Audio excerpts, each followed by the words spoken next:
Hey, this is Pam Perry. Those that show up, go up. So thank you for joining me this evening on Branding Superstar University. I don't take it lightly that you showed up on time and followed through, and you are waiting to hear something that will move you closer to your dreams, to your goals. Well, tonight we're going to talk about how to go from a startup to a star. We're going to talk about the vision, the plan, and the blueprint. But before I get started, I want to read something, and this is really what sparked Branding Superstar University.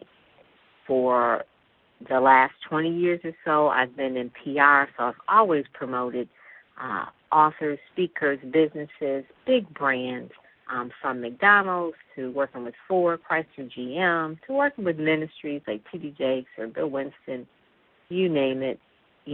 Girlfriend, been around the block a few times, okay? So I've been there, done that. But one of the things that just really sparked me to do Branding Superstar University, one, was the fact that people weren't really getting the real deal or the skinny on how to really take it to the next level, especially ministries, because that's my heart. But also, too, there was a quote by Marianne Williamson from a long time ago, and you all probably heard it. It's really like a standalone mantra that we hear over and over again, but really it's an excerpt from a book that I read a long time ago called A Return to Love. It's a book that Marianne Williamson wrote. She's a pastor at the Church of Today here in Detroit. She was years ago, before Oprah. She was actually a pastor. But she wrote this book, Return to Love, and I'm going to say it. It's called Our Deepest Fear. Our deepest fear is not that we are inadequate. Our deepest fear is that we are powerful beyond measure. It is our light, not our darkness, that most frightens us. We ask ourselves, who am I to be brilliant, gorgeous, handsome, talented, and fabulous? Actually, who are you not to be? You are a child of God. Your playing small does not serve the world. There is nothing enlightened about shrinking so that other people won't feel insecure around you.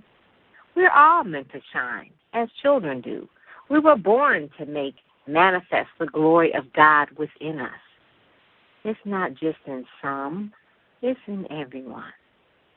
And as we let our own light shine, we consciously give other people permission to do the same. As we are liberated from our fear, our presence automatically liberates others. Yeah, that thing, every time I read it, you probably heard it in Coach Carter, right? That was it's been replayed over and over, and it's been said, and Nelson Mandela has quoted it as well. But it sends chills down my spine every time I hear it. You know why? Because we are always trying to shriek back and not want to shine, not want to be the superstar that God created us to be. Shine your light. Don't hide it under the bushel. That's Bible. So you could tell I'm hot. I just came back from 2 speaking engagements, and I have another one Friday at Greater Grace, and I do one on Saturday. And it seems like I'm on a roll, and I'm saying the same thing, and I see people sitting in the audience not really branding their best life. I don't know what it is. And I'm not talking about they got on the best outfit or shoes or the hairdo.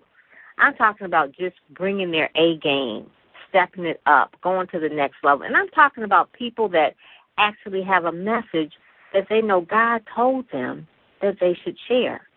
But they're doing it so haphazard and so mealy-mouthed, just irritates me. Because it is time right now. It's like if you don't do it now, when are you going to do it? So I wanted to thank you for showing up. And whether you have a book, a business, a blog, you have a message. We all have a purpose.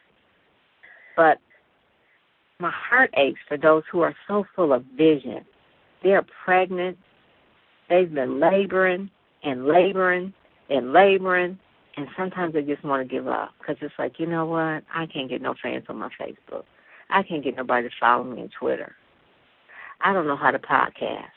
I don't look good on video. Forget that. It is really about not the technology at this point. It's not about the technology. Yes, I've been having all the technology geniuses on, But if you don't get this part, that our deepest fear, that you are powerful beyond measure, that you are gorgeous, handsome, talented, and fabulous, if you don't feel positive about yourself, you ain't going to make no positive impact in the world. It don't matter how much PR coaching you get, Brand Superstar University you get, you got to just step out there and say, hey, I'm ready. If I don't know it, I'm going to learn it. And and I'm going to listen, and I'm going to follow somebody. And you know how you can mimic somebody? You can mimic someone until you get it. But you got to dare yourself to say, I'm going to go out there and I'm going to do this. All you need is someone, just like a midwife, to help you push. All you need is someone to help you. You know, God told me, you know, it's time to push.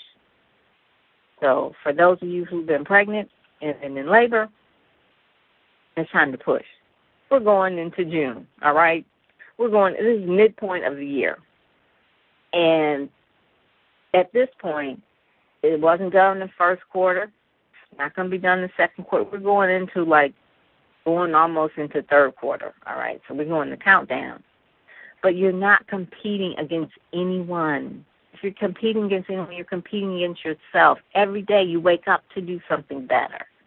So 3 points, real simple points, and then I'm going to open up for the questions. Vision. Now, what I sent in the email tonight, I sent out a vision board. It was an old vision board. I think it was from 2010. But one of the secrets about me that I've always done as a child, and you can find certain patterns in your life as well that you've always done that have brought you success patterns, is that I've always done a vision board. I've always had magazines around me. Always. I was fortunate to be brought up in an era when Essence had came on the scene and all the other magazines that came on the scene, and I just adored them. I just read them and tore them and pulled out the pictures. And it was a way for me, growing up a child in the ghetto, to really escape and then learn what other people were doing around the world. This was before Internet, obviously. I'm a child of the 60s. I'm a baby boomer, okay? So I always have vision boards. And to this day, people still do vision boards. They think it's old school, cutting up pictures, putting them up. Yeah, well, it works. Do it. You can have a vision board. You can have a vision goal sheet. You can make it a wall.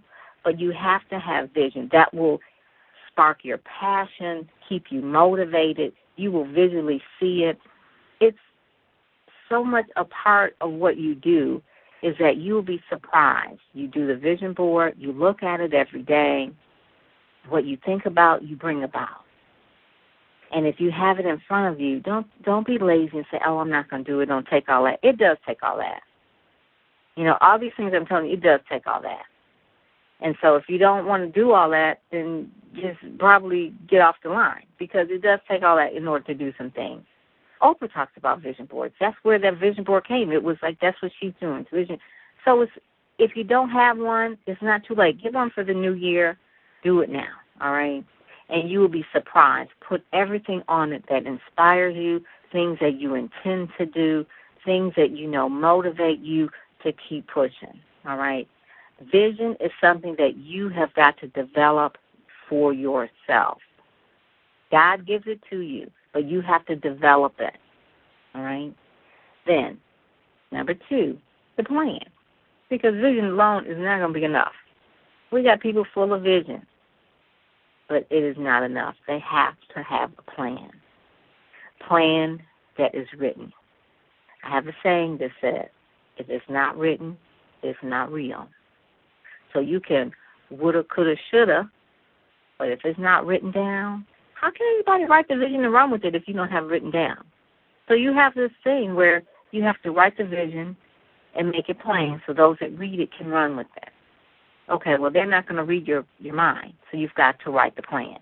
There's a million gazillion books on how to write a plan, but you know what? It can be very, very simple. You know, it can start out month to month, some of the goals and things that you want to do. For me, when I started Ministry Marketing Solutions, I wrote down the type of clients that I wanted to serve and the type of services I wanted to provide. That was a plan. It wasn't like, oh, I'm just trying to get wherever I can go. No, it was like the type of clients I knew I wanted to serve and what services I wanted to provide. I knew my skill set, I knew what I could provide, and I knew that if in order to grow, I needed a team. So you can write it, but it's not in stone. You always are going to add to that. There's a How to Write a Business Plan for Dummies. Any of those dummy books are always good, all right? I would suggest, this is a side caveat, hang out in the bookstore or the library if you can't afford to buy books. Hang out there. That's where, I heard a gentleman say that the biggest houses have the biggest libraries. The richest people have the biggest libraries. And they have big libraries because they're always self-educating. Yeah, school is good. There's nothing wrong with school. You should go to school. But that just really takes you to first base. You hit the home run, you go all the way around when you actually self-educate, when you are curious and you want to actually go further. So you're going to read a lot, all right? Then the third part, number 3, is the blueprint. What action steps are you going to take? Okay, you got the vision, you got the plan, now the blueprint, the action. What are you willing to give up to make the vision a reality? That's when most people lose it. It's like, oh, I want it, but I don't want to give up anything.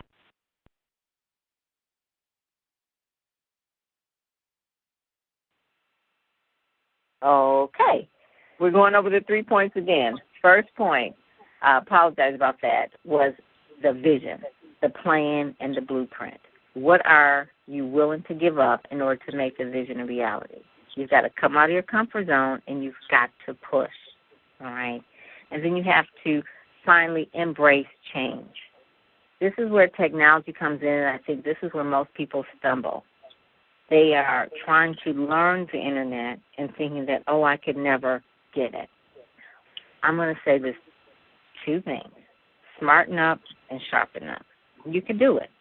I read the poem, Our Deepest Fear, and that's one of the things that we could do. We are powerful beyond measure. If we can do the things that we've done so far to get to this point in our life, surely we can set up a blog, or we can podcast, and we can do videos. I hear some feedback if someone could kind of mute themselves out. So at the very minimum, in terms of building a brand, from startup to star, be curious and click. Beyond that, be curious and click. When I say curious, it's one of the things about me that I've always been curious about what it is that makes people tick. So I would read autobiographies. I would punch the buttons on the computer. I will go to a place and I would actually look around the room and see what literature I can pick up. I'm always curious. Some people might call that nosy, but be curious and then click the buttons on the computer. Get in some Internet marketing training courses. At the very least, come on these calls, ask the questions. As you work through the things that you need to do online, come and ask people. Use your Facebook. Use social media as a way to ask questions as well. So, to some of the techie people. If you see a website that you really like, ask them what template did they use. Ask them how they did it. There's nothing wrong. I mean, one simple question. Now, obviously, you can't have like a whole dialogue and they're going to train you. But if you have a simple question and you really are stumped after you have given it the old college try, then you can ask a question. All right? So at the very minimum, number 1, blog. I say that every single week. Blog.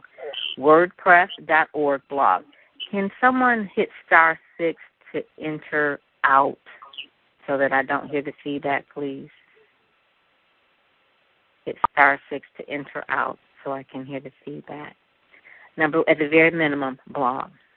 All right? WordPress.org. I have on my website, PamPerryPR.com. You can download 2 free reports that talks about how to optimize a blog, how to set up a blog,